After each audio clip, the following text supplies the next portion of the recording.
Karen McKay is the Vice President of Human Resources and Learning and Development at Eli Lilly in Toronto. She spoke with us at a Strategic Capability Network event about some of the upcoming challenges the organization will be facing and what it's going to do to overcome those.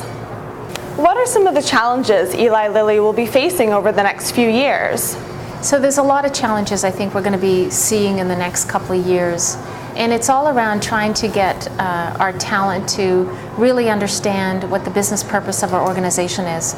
So we spend a lot of time talking about the values of the company, the kind of culture that we're trying to create as well, and how those fit together so that we're ensuring that the customer experience is exactly as we would like to see it. And sometimes it's like herding squirrels. It's very hard to keep everybody on the same page. But I think from an HR perspective, we play a really critical role in helping in developing the communication that goes along with that, and then aligning all the strategies that help us achieve that. So from an HR perspective, we think about rewards, we think about recruiting the right kind of people in who will fit in your culture. We talk about the kind of leadership that we need in our organization. And finally, the kind of learning and development that we need to provide as well. And aligning all those systems and structures so that it fits your culture and it meets your business purpose is a really critical role that we're playing. So in the next couple of years, we're focusing on really trying to put those pieces together so that they speak to the same end goal that we're trying to achieve for our patients. Are there any specific challenges you're seeing with the younger generation coming into the workforce? I think for our younger generation of employees, we're seeing, surprisingly, that need or that yearn to belong. And I was curious about that because we've heard a lot about employees wanting to move from company to company, and that whole notion of stability was something that may not be as important.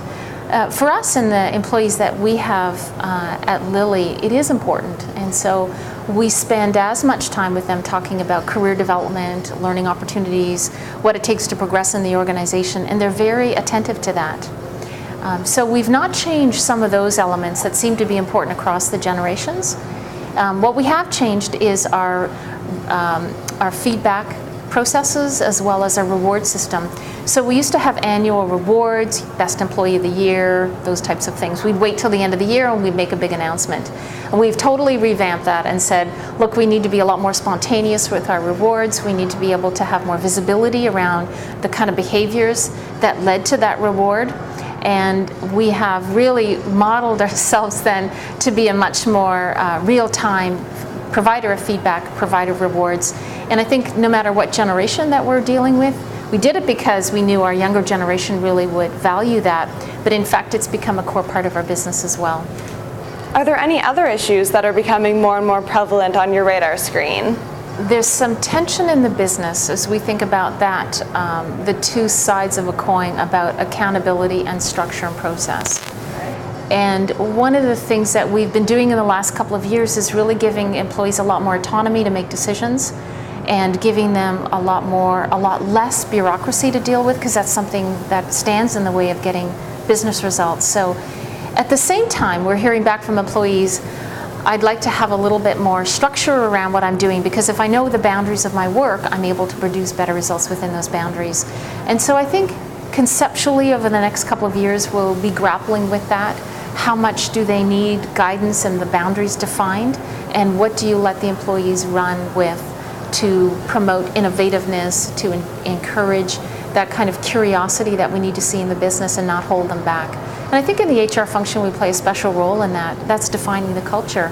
And so how rigid should you be, and when do you let go? And I think that's the kind of tension and the kind of challenge that we'll be facing in the next couple of years.